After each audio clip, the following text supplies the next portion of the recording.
The final watch is now. Asmodeus killed 7 men in 7 nights, one after another, before any of them could touch their wives. Not in a battle, not in a plague, in a single locked bedroom, on 7 separate wedding nights, by strangulation that left no mark on the body. The woman survived each time, intact and untouched, while her husbands were carried out at dawn and buried in graves her father had dug before the wedding feast began. The book that records this is older than the Greek translation of the Hebrew Bible. It survived in 4 Aramaic copies and 1 Hebrew copy buried in a cave at Qumran. The Catholic and Orthodox churches kept it in their Old Testament. The Protestant Reformation pulled it out in the 16th century on the argument that the original Hebrew was lost. 2,000 years later, the Hebrew text was found exactly where the Reformation said it didn't exist. The demon's name in that book is Asmodeus. It is not the only book he appears in. The Babylonian Talmud writes him centuries later as the demon King Solomon captured and chained to build the temple in Jerusalem. The medieval magical text called the Lesser Key of Solomon lists him as the 32nd of 72 demons that Solomon bound, ruling 36 legions, master of gambling and lust. The Persian priests of the Avesta named him centuries before Israel ever heard the name. They called him Aeshma-daeva, the demon of wrath, one of the chief spirits of evil under Ahriman. By the end of this, the picture will be clear. Who Asmodeus actually is in the ancient sources, why his name appears in pre-Israelite Persian religion centuries before he shows up in a Hebrew text, what happened to him in the bedroom of Sarah and her 7 husbands, how Solomon captured and used him, what the Lesser Key of Solomon adds that the Bible doesn't, why the Reformation cut him out, and what the Dead Sea Scrolls put back, and the part of his story that almost no modern reader has heard. This is going to take an hour. The reason is that Asmodeus is not one figure in one text. He is a name that traveled across 3 civilizations and 4 major bodies of religious literature, and every version adds something the previous one didn't say. To understand him, you have to take him apart in order. We start with the book that names him first. The Book of Tobit is set in the 8th century before Christ, after the Assyrian conquest of the northern kingdom of Israel. The Assyrian king Sargon II had taken the 10 northern tribes into exile across Mesopotamia in 722 BC. Tobit, a Jew of the tribe of Naphtali, was one of the deported. The text places him in Nineveh, the capital of the Assyrian Empire, working as a court official under Esarhaddon. He had been faithful to the Mosaic law in exile. He had buried the bodies of Jewish dead the empire had executed and left unclaimed, doing it secretly at night, when discovery would have cost him his own life. The text says he was sleeping outside one summer evening against the wall of his courtyard, his face uncovered, when bird droppings fell into his eyes from the wall above. The droppings of a sparrow, the text specifies. By morning, he was blind. He stayed blind for the next 4 years. By the time the story opens in the 3rd chapter, he is old, poor, blind, and praying to die. In a different city, 600 miles to the east, a young woman named Sarah was praying the same prayer at the same hour. Sarah was the only daughter of a man named Raguel, of the same Israelite tribe as Tobit, living in the city of Ecbatana in Media. She had been married 7 times. Each husband had died on the wedding night before the marriage could be consummated. The text places the blame directly on a demon. The demon's name the text gives in chapter 3, verse 8, Asmodeus. The Hebrew form is Aeshma-daeva. The Greek that has come down through the Septuagint is Asmodeus. The text gives the cause in plain language. The demon loved Sarah. He would not let any human husband approach her. 7 men had tried. 7 men had died. The 7th died on the same day Sarah's maid mocked her for it, saying the men were dying because Sarah had killed them herself. Sarah, the text says, went to her upper room, locked the door behind her, and prayed to die. In Nineveh, in the same hour, Tobit was praying to die.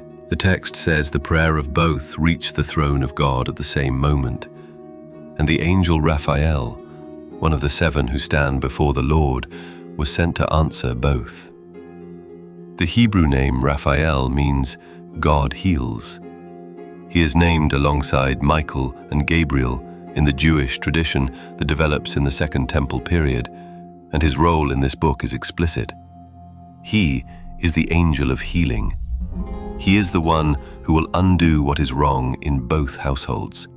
He appears in human form, calling himself Azarias, son of Hananias, on a road outside Nineveh. Tobit, knowing he is dying, has sent his son Tobias to recover money he deposited years earlier with a relative in Media. Tobias does not know the road. He needs a guide. The first stranger he hires turns out to be Raphael in human form. Tobias does not recognize him. He thinks he has hired a fellow Israelite. The dog they bring on the journey goes with them. The text mentions the dog twice, in passing, as if the writer wanted to be sure the reader knew it was real. 3 days into the journey, on the bank of the Tigris River, Tobias goes to wash his feet. A fish leaps out of the water and grabs his foot. Tobias screams. Raphael tells him to catch the fish. Tobias does. Raphael tells him to slit it open and remove 3 things: the heart, the liver, and the gall. Burn the heart and the liver to drive out demons, the angel says. Anoint the eyes with the gall to cure blindness. Tobias does not ask why. He puts the 3 organs in a leather pouch, salts the rest of the fish for food, and they continue toward Media. 2 more days down the road, Raphael tells Tobias the rest of the plan. The relative they are going to in Media is Raguel, Sarah's father. Tobias is closer kin to her than any other living man. Under the law of Moses, he has the first right to marry her. Raphael says Tobias will marry her, that she has been kept for him, and that the demon afflicting her can be defeated. The angel does not mention the 7 dead husbands. He says only that Tobias will go into her unharmed. Tobias has heard about Sarah. He has heard about the 7 husbands. He says so directly. I am afraid that if I go into her, I will die as the others before me did, he tells Raphael. A demon is in love with her and harms no one but those who approach her. I am the only son of my father. If I die, my father and mother will go down to their grave grieving, and they have no one else to bury them. The angel tells him exactly what to do. When Tobias enters the bedchamber on the wedding night, he is to take the heart and liver of the fish from the leather pouch and place them on the embers of the incense burner already in the room. The smoke will rise. The demon will smell it. The text says directly, when the demon smelled the smoke from the burning heart and liver, he fled to Upper Egypt. The angel Raphael followed him there and bound him hand and foot. The Hebrew word for binding here is the same word the Book of Enoch uses for the binding of Azazel, the angel chained in the wilderness of Dudael until the day of judgment. The desert of Upper Egypt that Asmodeus is taken to is the same kind of place, a wilderness deliberately chosen for its remoteness from human settlement, a place where a demon can be kept without contaminating the world. The wedding night ends with Tobias still alive in the morning. Sarah's father, who had begun digging the 8th grave during the ceremony so the body could be removed before sunrise, comes back to the wall in the early hours and orders the grave filled in. He cannot believe what he sees when he opens the bedroom door. The grave he had dug for his son-in-law sits empty in the dawn light. Inside the house, his daughter is sleeping next to her husband for the first time in her life. The text spends the next 2 chapters on the journey home and the healing of Tobit's eyes. Tobit, back in Nineveh, had counted the days. He had calculated when Tobias should have returned, and the calculation had passed. He sat at the door of his house, blind, waiting for the son he believed must already be dead. His wife, Anna, had been even more direct. She had spent months going out each evening to watch the road, weeping, telling Tobit their only son was lost. The text records her speeches to him in detail, short, exhausted, accusatory. She had not wanted Tobias to go. She had said so at the start. Now her grief had grown into a slow conviction that Tobit had killed their boy by sending him. When Tobias and Raphael finally appeared on the road, with the dog running ahead, Anna saw them first. The text says she ran out to meet them and threw her arms around her son's neck and said she could die now that she had seen him. Tobit, still blind, came feeling his way out of the house. Tobias took the gall of the fish from the leather pouch the angel had given him, anointed his father's eyes, and after a few minutes of stinging, the text is precise about the medical detail, Tobit's blindness peeled away. The text says the white film that had grown over his eyes for 4 years came away like the husk of a fig. He opened his eyes. He saw his son for the first time in years. He saw Sarah, Tobias's new wife, standing behind him. He saw Anna. Raphael revealed himself only after the celebration. He had been with the family for weeks, traveling, eating, sleeping, drinking, looking like a man. When Tobit and Tobias tried to pay him for his services as a guide, a substantial fee they had agreed on at the start of the journey, Raphael refused. He told them to write down what had happened to them and to bless God for it. Then he told them what he was. He says, "I am Raphael, one of the 7 holy angels who present the prayers of the saints and enter into the presence of the glory of the Holy One." He ascends. Tobit and Tobias are on the ground, terrified. They do not see him again. That is the Book of Tobit. Sarah lives. She bears Tobias 7 sons across her lifetime, 1 for each husband she had buried. The text does not tell us whether she still lit the lamp at night, the way she had stopped doing during the worst of it. It does not tell us whether she spoke about the 7 men. It only tells us that Tobit died at 158 years old, that Tobias outlived him by decades, and that the demon Asmodeus was bound in the desert of Upper Egypt by the angel of healing, kept there until the day the text does not name. That is 1 book. The Asmodeus question begins where Tobit ends. The name does not originate in the Book of Tobit. It is older than the Hebrew text the book was written in.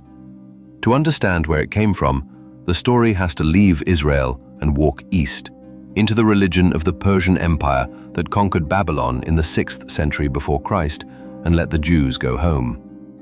Zoroastrian religion in ancient Persia had a category of demon called the Devas. The chief of the good gods was Ahura Mazda, the Lord of Wisdom. His opponent was Angra Mainyu, the destructive spirit, later called Ahriman.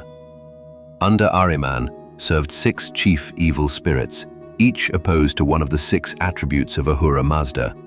The good attributes, what the Zoroastrian tradition calls the Amesha-Spentas, the holy immortals, were 6 divine spirits, each governing 1 virtue: good mind, best truth, desirable dominion, holy devotion, wholeness, immortality. The 6 holy immortals stood around the throne of Ahura Mazda, the way archangels stand around the throne of the Hebrew God. Opposed to each holy immortal was a Deva, an evil spirit serving Ahriman, whose role was to corrupt the virtue the holy immortal represented. The Deva opposed to good mind was Akamana, evil mind. The Deva opposed to best truth was Indra, falsehood. The Deva opposed to holy devotion was Nanghaithya, discontent. The Deva opposed to the entire moral order was Aeshma-daeva, wrath. In the Zoroastrian framework, wrath is not just emotion. It is one of the cosmic forces that drives moral decay. It is the spirit that makes a man unable to release a grievance. It is the spirit that builds a fortress around an injury and refuses every offer of repair. It is the rage that does not pass with time. The Avesta gives Aeshma-daeva specific attributes. He carries a club. He is the favorite servant of Ahriman. He is one of the few devas named directly in the Gathas, the oldest Zoroastrian liturgical texts. He is associated with violent intoxication, with cruelty toward animals, with the kind of slow, sustained, calculating anger that destroys households and breaks promises. The Hebrew word for wrath in the Old Testament is most often karon, the burning anger of God. The Hebrew tradition had its own vocabulary for divine and human wrath. What the Persian framework added during the 70 years of exile was the concept of wrath as a personalized, supernatural agent, a demon with a name, a hierarchy, a portfolio of corruptions.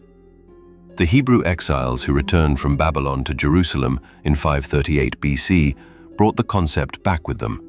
Aramaic, which had become the trade language of the entire region under the Persian Empire, carried Aeshma-daeva into the daily speech of Jews who never learned Persian directly. By the time the Book of Tobit was being written 400 years later, the name had been a part of Jewish religious vocabulary for generations.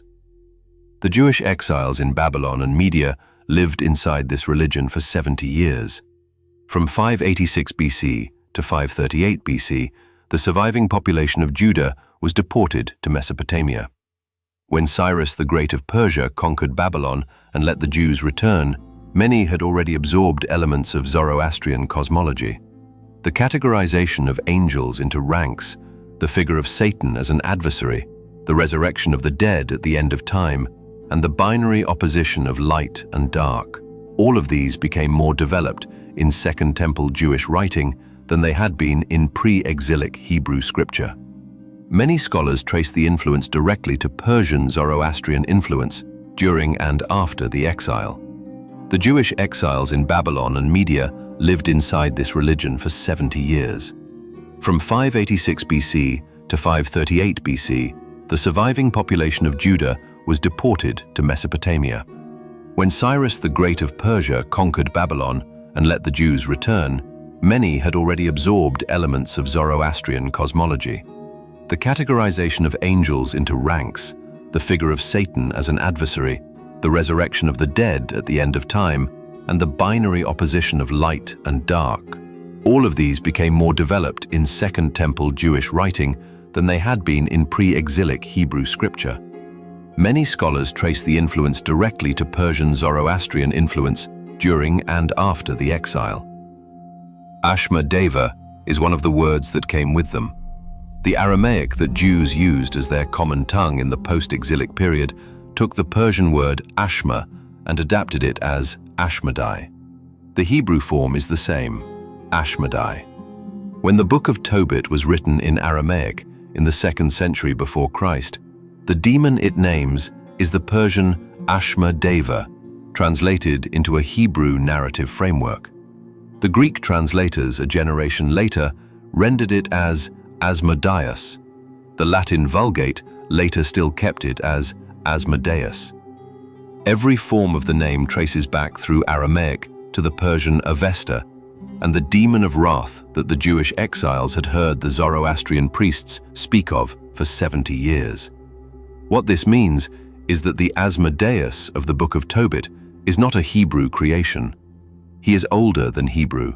He is one of the few demons in the entire biblical corpus whose name has a verifiable pre-Israelite religious history, a name borrowed from a foreign religion's pantheon and recast inside a Jewish story. That borrowing matters because it tells us what kind of figure he was understood to be when the Book of Tobit was written. He was not a generic evil spirit. He was a recognized class of demon, the demon of wrath, the spirit of unrighteous anger and possessive rage. The way he behaves in the bedroom of Sarah fits the Persian profile exactly. He kills the husbands not because he is randomly malevolent, but because the text says the demon loved Sarah. The demon of wrath, in his original Zoroastrian form, was the spirit of jealous violence, anger that destroys what it cannot possess. The Tobit narrative is telling a Persian demon's story inside a Jewish framework. The 7 husbands are dying not from arbitrary divine punishment, but from the specific kind of demon Asmodeus was understood to be, a possessive rage spirit that refuses to release the object of its obsession to another.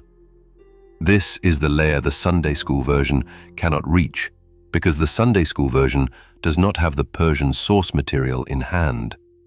The Catholic and Orthodox traditions that kept the Book of Tobit preserved it as scripture, but did not retain the Persian connection. The Reformation cut the book out entirely. The Persian background became the property of academic scholarship and stayed there for centuries. Then the story moves forward 400 years. By the time the Babylonian Talmud was compiled in the 5th and 6th centuries after Christ, the figure of Aeshma-daeva had grown. The Talmud tells a story about him that is not in the Hebrew Bible. It is also not in the Book of Tobit. It is rabbinic tradition that grew up around the kingship of Solomon in the centuries after the temple was destroyed for the second time. The story is this: King Solomon, son of David, the wisest king Israel ever had, needed to build the temple in Jerusalem according to the design God had given his father. The temple's stones were to be cut without iron tools. The text in 1 Kings says it directly. No hammer or chisel or any tool of iron was heard in the house while it was in building. The Talmud takes this and asks the obvious question: how do you cut stone without iron? The Talmud's answer is that Solomon used a creature called the shamir. The shamir was a worm, or in some traditions, a stone that could cut through any material by touch alone. The shamir was not in Solomon's possession. The Talmud says it was held by Asmodeus, king of the demons, who lived on a mountain at the edge of the world and drank water from a well that he sealed each morning. To get the shamir, Solomon had to capture Asmodeus. The capture story in the Babylonian Talmud is long. Solomon sends his chief officer, Benaiah, son of Jehoiada, to find Asmodeus's well. Benaiah carries a chain engraved with the secret name of God, a ring also engraved with the divine name, and a wineskin. He drains the well from below, fills it with wine, and waits. Asmodeus returns from his daily journey, drinks the wine without realizing it, becomes drunk, and falls asleep. Benaiah chains him with the engraved chain. The chain bears the name Asmodeus, the king of the demons, the rage spirit Aeshma-daeva, translated into Aramaic, into Hebrew, into Talmudic narrative, cannot break the chain because the name of God is on it. He is brought back to Jerusalem in chains. He builds the temple. The text says he produced the shamir, the stone-cutting worm, and the construction proceeded without iron tools, as the law required. When the building was finished, Solomon questioned Asmodeus about the nature of demons, and the answers the Talmud records are some of the strangest in the entire corpus. Asmodeus laughs at a man buying shoes that he will not live long enough to wear. He laughs at a magician trying to control demons, who is himself standing on a treasure he does not know is there. He laughs at a wedding party celebrating a bride whose husband will die within 30 days. The text presents these as proof that Asmodeus could see what no human could see. He could see the future. He could see what was hidden. He could see what every action would lead to. He laughed because he knew. The three laughs the Talmud records are worth pausing on. The first laugh comes when Asmodeus, being marched through Jerusalem in chains, sees a man buying expensive shoes that will last 7 years. Asmodeus laughs because he says the man will be dead within 30 days. The shoes will outlive their owner. The Talmud presents this as proof that Asmodeus could see the lifespan of every person he looked at. The second laugh is at a magician.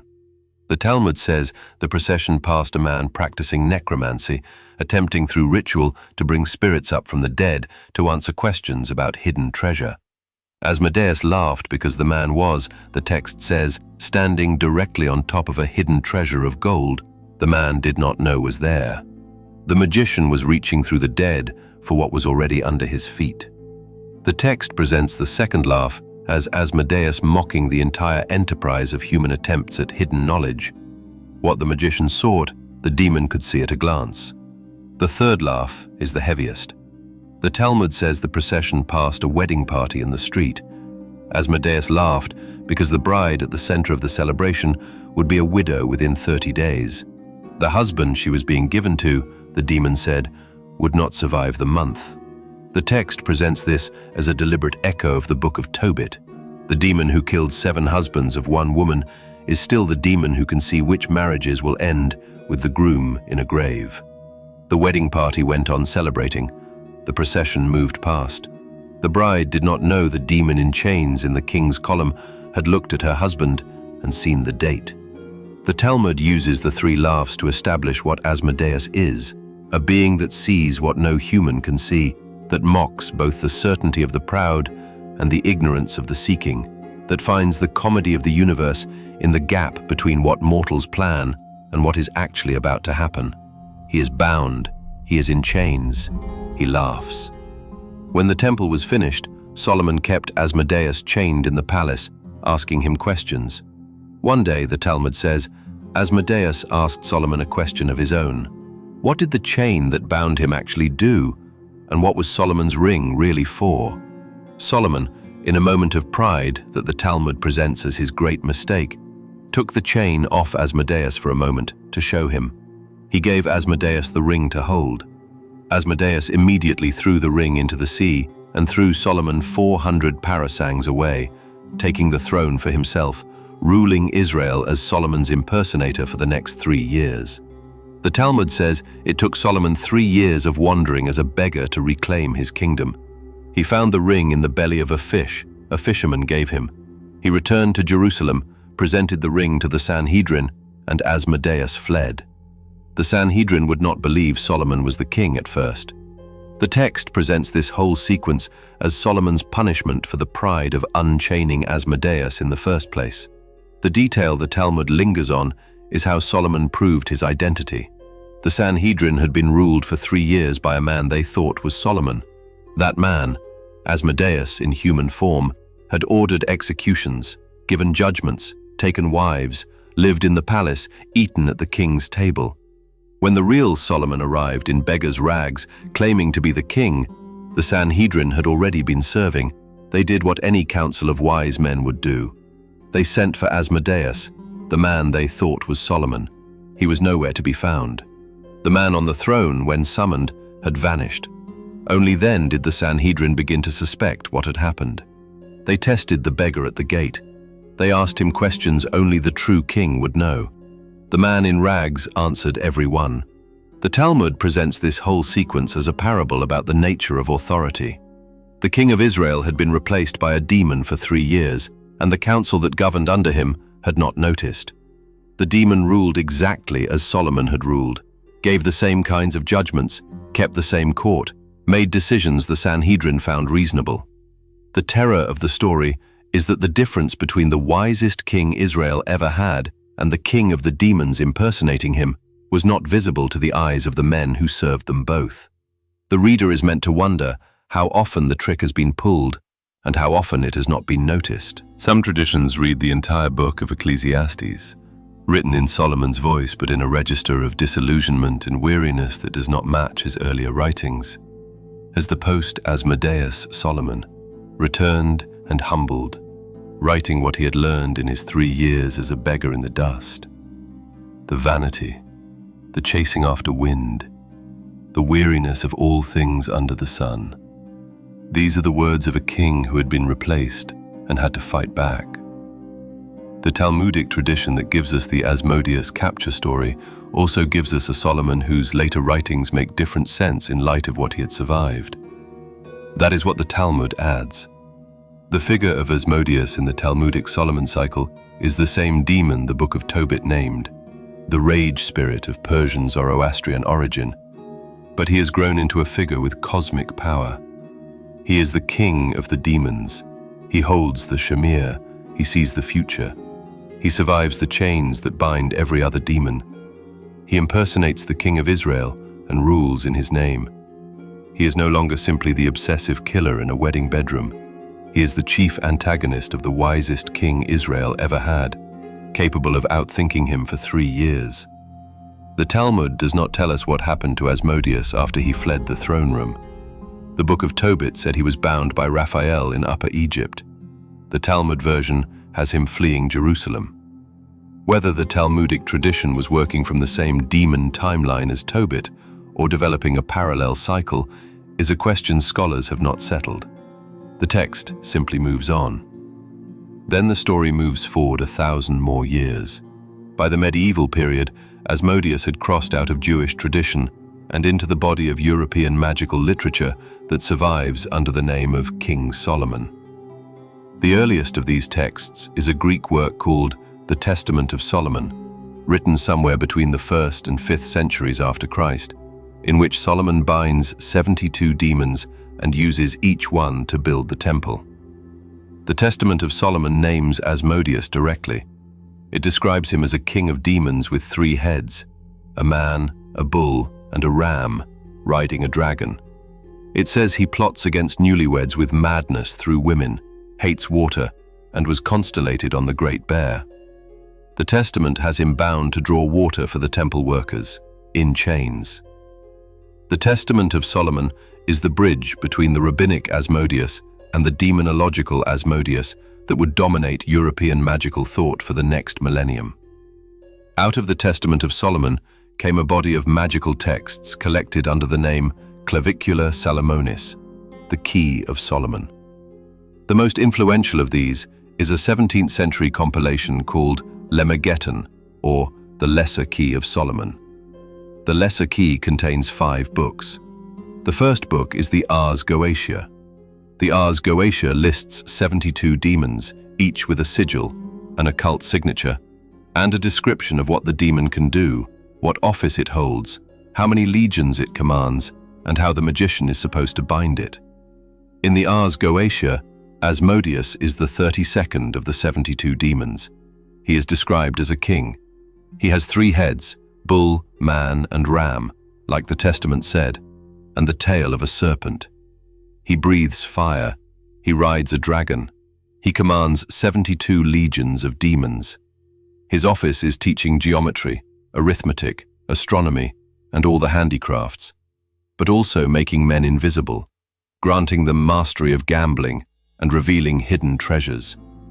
The magician approaching him must stand bareheaded in his presence, the Ars Goetia specifies, because Asmodeus tests the magician's resolve. If the magician shows fear, Asmodeus will deceive him. If the magician maintains composure, Asmodeus will answer truly. The Ars Goetia is a medieval European text. The Asmodeus it names is centuries removed from the demon in the Book of Tobit, but the bones of the figure are recognizable. He is the king of demons. He is associated with sexual rage, making men invisible to do as they please, ruling the marriage chamber, plotting against newlyweds. He is associated with hidden knowledge, geometry, astronomy, treasure. He is bound by sealing chains and the names of power. He is the same demon, refracted through 1,500 years of religious tradition, accumulating attributes at every stop. For the next 3 centuries, the Lesser Key of Solomon was one of the most copied magical manuscripts in Europe. The Ars Goetia became the central handbook of ceremonial magic.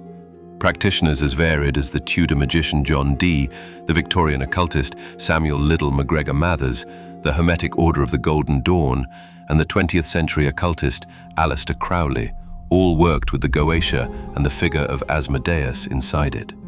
The demon that had been a Persian wrath spirit, then a Jewish wedding night killer, then a Talmudic temple builder, became, in medieval and modern Europe, a teacher of geometry and astronomy and a guardian of hidden treasure.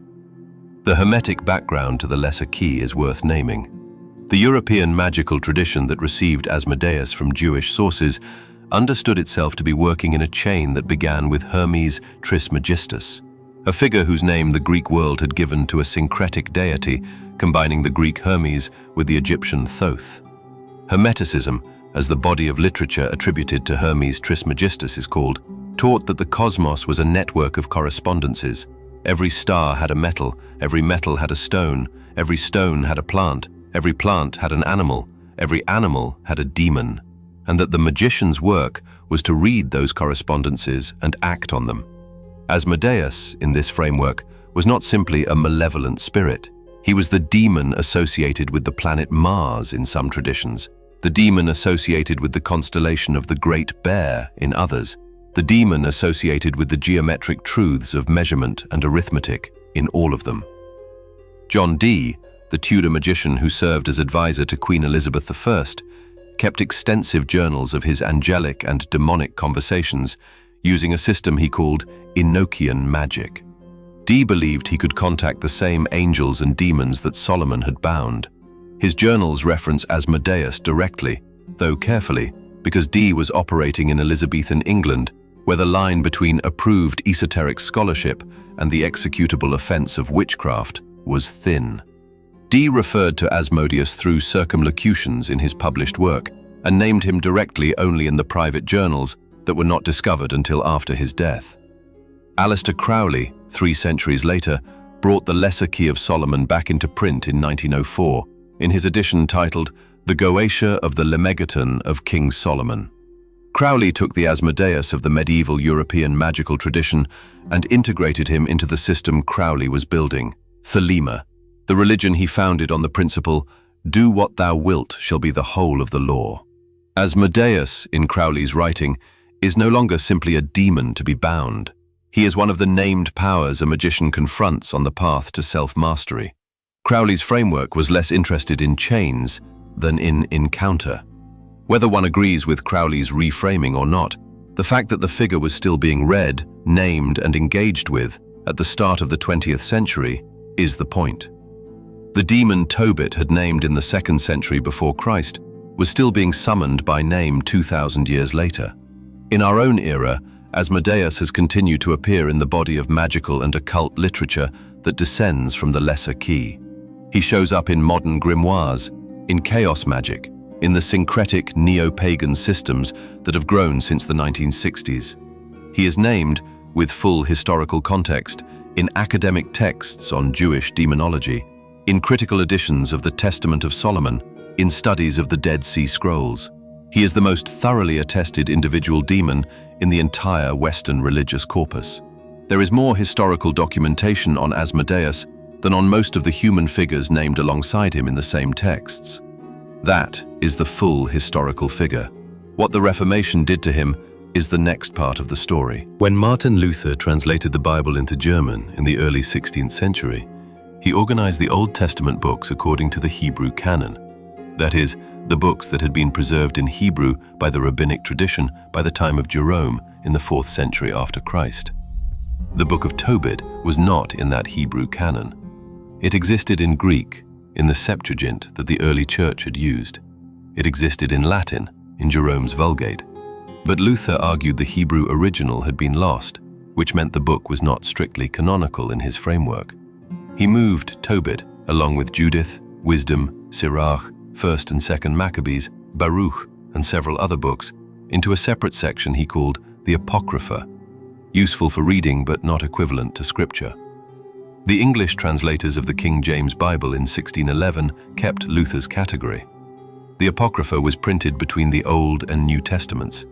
Over the next 2 centuries, Protestant Bible publishers gradually stopped printing the Apocrypha at all. By the 19th century, most Protestant Bibles in circulation had only the books of the Hebrew canon plus the New Testament. The Book of Tobit, and with it the Hebrew tradition's only canonical demon-binding narrative, was effectively gone from Protestant Christianity. The Catholic Council of Trent in 1546 affirmed Tobit as canonical scripture. The Orthodox churches kept it as well. So Asmodeus survived as a scriptural figure in the Catholic and Orthodox traditions, while disappearing from the Protestant Bible. Most modern English-speaking Protestants have never heard the story of the 7 dead husbands. The story does not survive in their canon. The Reformation argument that the Hebrew original of Tobit was lost and therefore the book lacked canonical authority held for 400 years. Then, in 1947, the Dead Sea Scrolls were discovered in caves overlooking the Dead Sea, hidden there since the 1st century after Christ. Among the manuscripts recovered from Cave 4 at Qumran were 4 Aramaic copies of the Book of Tobit and 1 Hebrew copy. The Hebrew text, the Reformation said did not exist, had been preserved in a cave for 2,000 years. By the time the scrolls were studied, translated, and published, the Protestant canon had been settled for centuries. The Book of Tobit did not come back. Most modern Protestant readers go their entire lives without hearing Asmodeus named in Scripture.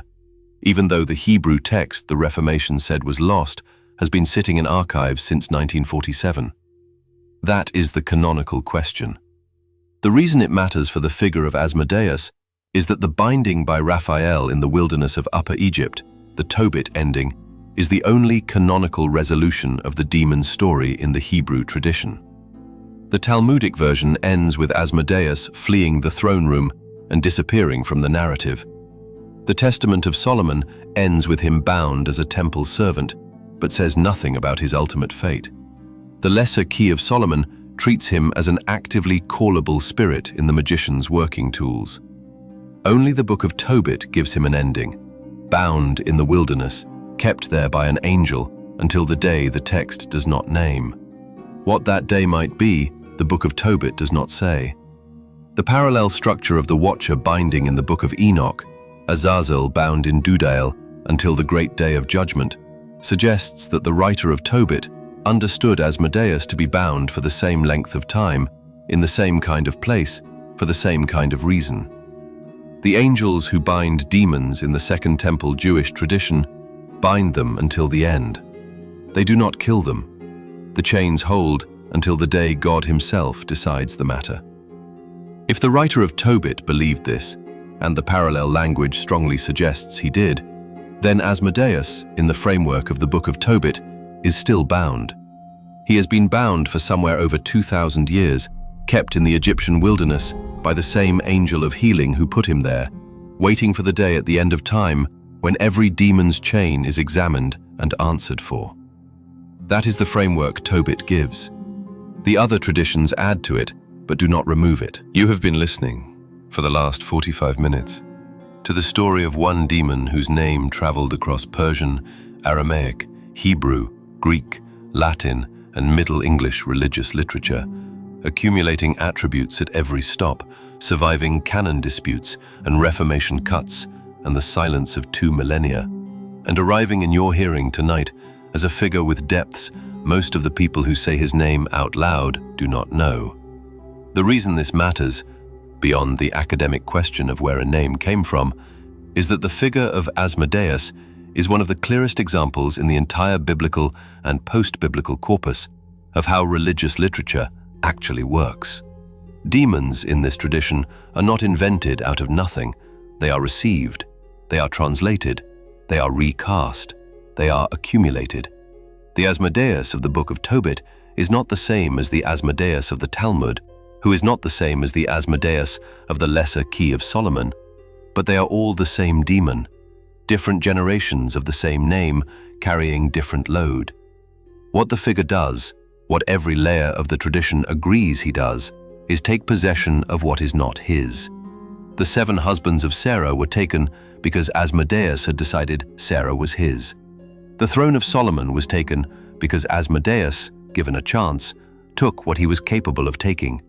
The Shamir, the geometric mysteries, the buried treasures, all of these are things Asmodeus controls in the European tradition because he can reach what is hidden. He is the demon of taking. He is the spirit that does not let go of what it has chosen, by the human's consent or without it. The Persian root of his name, wrath, is finally the most accurate description. Wrath, in the original Avestan sense, is not the loud anger of an outburst. It is the cold, sustained, calculated refusal to release. It is the rage that builds a throne in someone else's house. It is the spirit that strangles 7 husbands so the 8th will fail too, until something with more authority arrives and binds it in a desert no one will reach.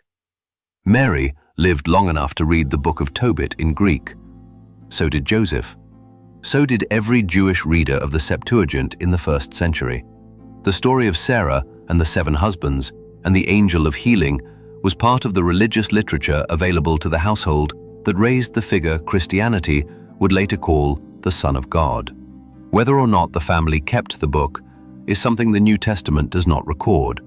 But the New Testament's own demon-binding language, the angels of God binding demons in chains of darkness in 2 Peter, the millennium-long binding of Satan in Revelation, the binding and casting out of legions in the Synoptic Gospels, all of it is in the same tradition that Tobit drew from, and that the Talmud and the Goetia inherited. The figure of Asmodeus is one of the few demons in that tradition whose binding has a specific name, a specific place, and a specific angel. The angel of healing put him in the desert of Upper Egypt. The text does not say what year that was. It does not say what day he will come back. It says only that the binding was done. There is one more layer of this story that no source we have walked through tonight reaches. It is the layer of what happened to the 7 husbands. The text of Tobit names them as men of Israel. It does not tell us their names. It does not tell us their families. It tells us only that each of them entered the bedroom of Sarah on the wedding night, that each of them was strangled by the demon before the marriage could be consummated, and that each of them was buried in a grave Raphael had dug before the wedding feast started. 7 men, 7 graves. The text spends 3 verses on the entire pattern. The graves themselves, whether they were marked, whether the wives' families were told, whether the city of Ecbatana ever knew what was happening behind the wall of Raphael's property, the text refuses to say. The Jewish tradition that grew up around the book filled in some of this.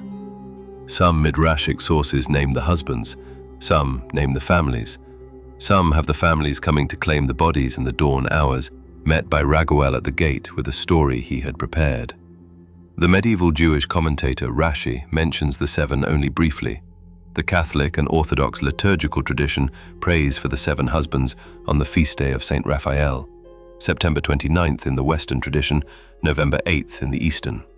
The prayer asks the angel of healing to remember the 7 who died unburied, of any right the Church recognized, buried in graves dug by a father who was preparing for the next one to die before he learned his daughter's prayer had been answered.